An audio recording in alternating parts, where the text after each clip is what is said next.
Hey everyone, my name's Christy. Thanks so much for joining me today for episode 5 of my Embroidery 101 series, where I take you from someone who knows nothing about embroidery at all and you end up with a final product, which will be this needle book. This is the pattern that we're working on. It is a little stitchy themed pattern. You can find it in my Google Drive, which is linked down below. And it has two sides, so it has kind of scissors, pincushion, and thimble, and on the other side it has an embroidered hoop, very meta, and a little spool of thread. At the end, I'll teach you how to put it all together into a needle book with some pages and a place to put a pair of scissors. So that's the project. As I said, my name is Christy and I'm an embroidery artist and I design cross-stitch patterns.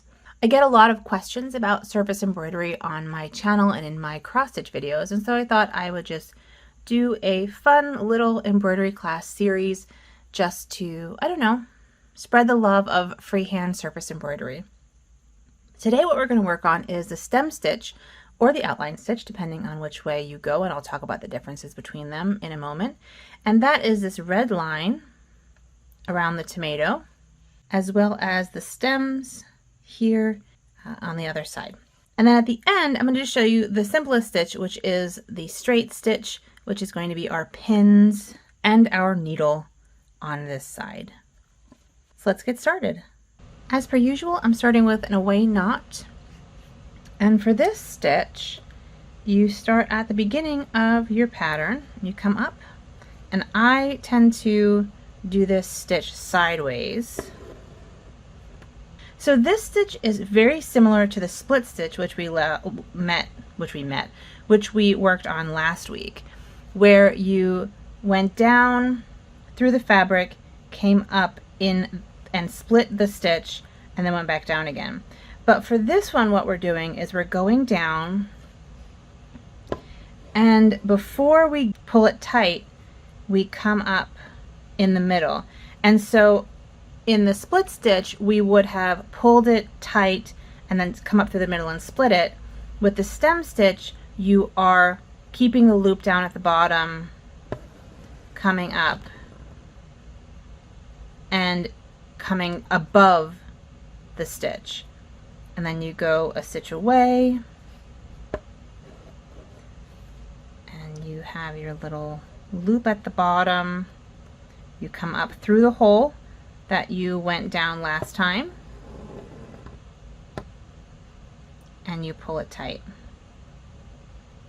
and you go a stitch away,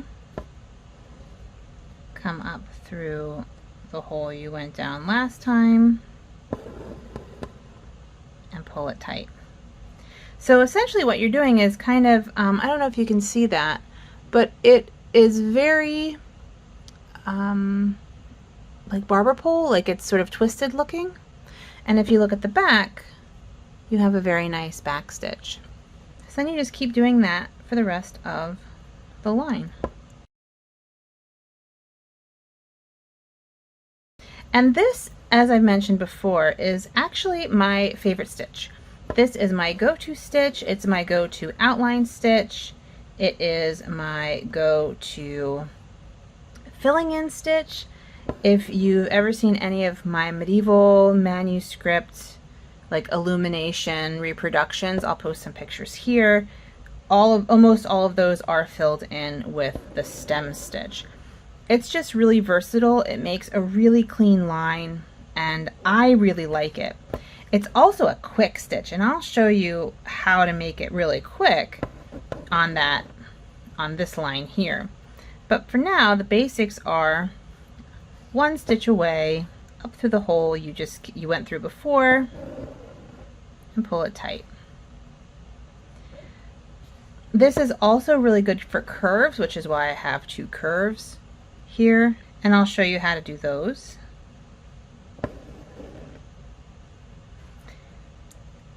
And then, like I said, we'll talk about the difference between a stem stitch and an outline stitch, which are basically the same thing but with a slight difference at the end when we do those curves, because there's a little trick to make your stem stitches look good. So this is our last stem stitch. come up, and then I like to go back down in the hole because you want that kind of last twist. So that's a stem stitch. Like I said, it looks like a twisted like rope. This stitch is definitely good for outlines. It's good for lettering. Like I said, it's good for filling in. And if you just use one strand, it makes a really nice thin line. So let's talk about how to do it quickly. As I mentioned, it's a very quick stitch. And it's a very quick stitch if you use the sewing method. And what that means is that when you pull your thread up, at this point, you go in and out in one stitch. And so this stitch is perfect for the sewing method. It saves so much time. So what I do is I push it in and I use my back finger, my back middle finger, to essentially push up, and I make a little bump. So that way, I don't know if you can see. I hope you can see. So when I push up, I make a little bump, and then when I go straight, it goes right through, as opposed to coming up out here or something. This sewing method also works really well if your fabric is slightly looser in the hoop. If it's super drum tight, you don't get this flexibility that you need to guide your needle where you want it to go with your back finger. And all you have to make sure you do is keep your thread down below your needle, and you come up above it. And this just makes it really quick. So I love this stitch. I mean, this is the stitch I did almost my entire recent finish in. I did a finish of Jessica Fletcher. I think I showed you the kind of the initial sketch when we were talking about transferring patterns. Well, I finished that, and I finished it all, almost all in stem stitch. And this isn't quite as neat as this, and what I find is that I sacrifice neatness for speed, but also this is a very awkward angle for me, so that's also why it's not quite as neat. But I'm trying to keep it still for you all. So there is that. Now, stem stitches, as I mentioned, are great for curves, but there's a trick. When you're using a stem stitch or an outline stitch for a curve, you want your loop to be in the same direction as the curve. So this is curving down, it's like a smile. So you want your loop to be going down like a smile.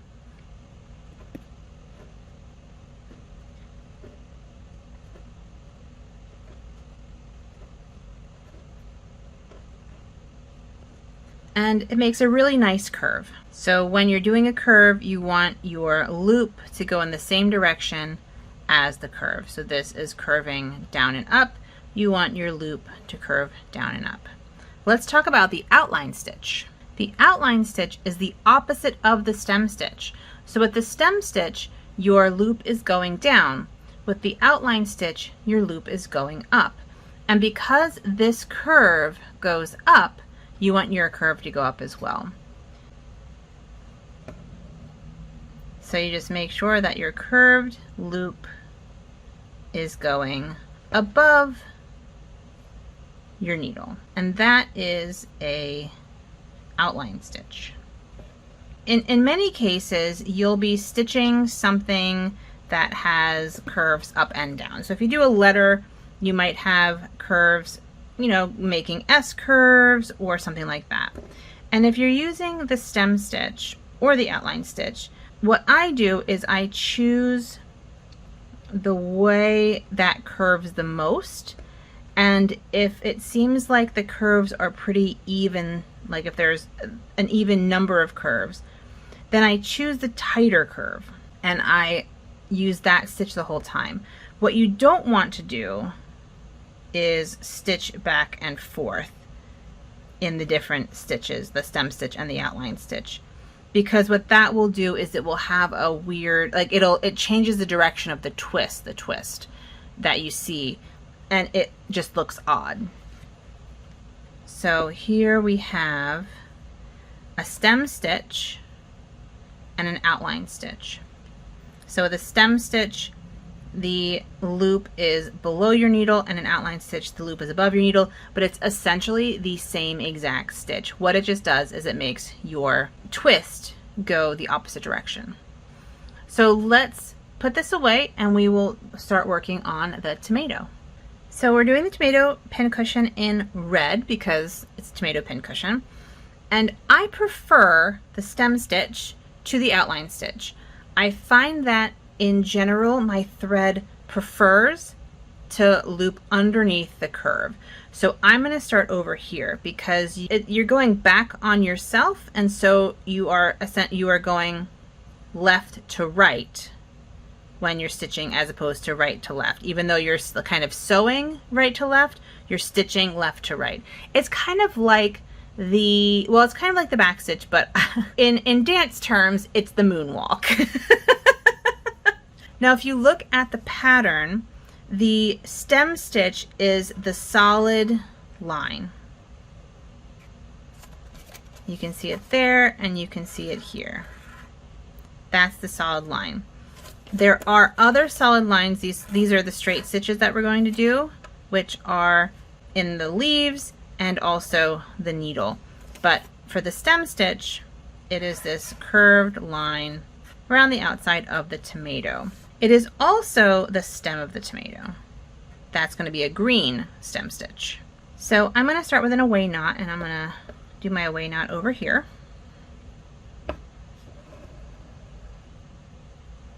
I'm using 2 strands of red, and I'm just going to do my normal stem stitch, and I'm going to do the sewing method. And you come up in the middle, you go down 1 stitch away, come up in the hole you came out of with your thread at the bottom. And sometimes if my threads feel like it's getting in the way, I'll just hold it with my thumb. That's kind of a natural, I don't know, a natural movement that I do that I never thought about until just a second. But you stitch and come through the hole.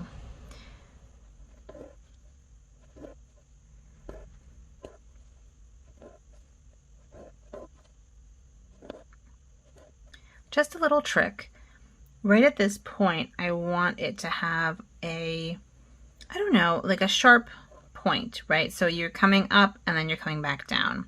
And you could do that just by doing another stitch, but it won't have that nice point. So what I like to do is I like to end it in where I want the point. And if you come up through the same hole, it'll just pull the stitch out. So a trick for turning a sharp corner with a stem stitch is you take your thread and you go 1 stitch away on the back and you kind of weave it through that stitch. So you make a loop that will catch the stitch. And then you can come up through the same hole you just went down and it won't pull it out. And so that's just a little trick to having nice points with a stem stitch, or any stitch really. If you're stitching along and you realize that you want to come up in the stitch you just went down, turn it over, weave it through a stitch that's close, and then go on your merry way. So there you go, little tips and tricks.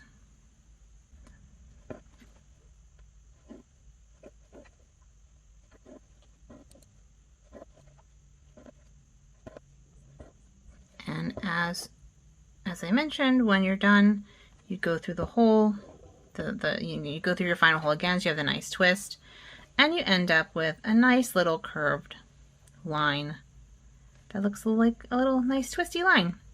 The next stitch I want to talk about today is the straight stitch.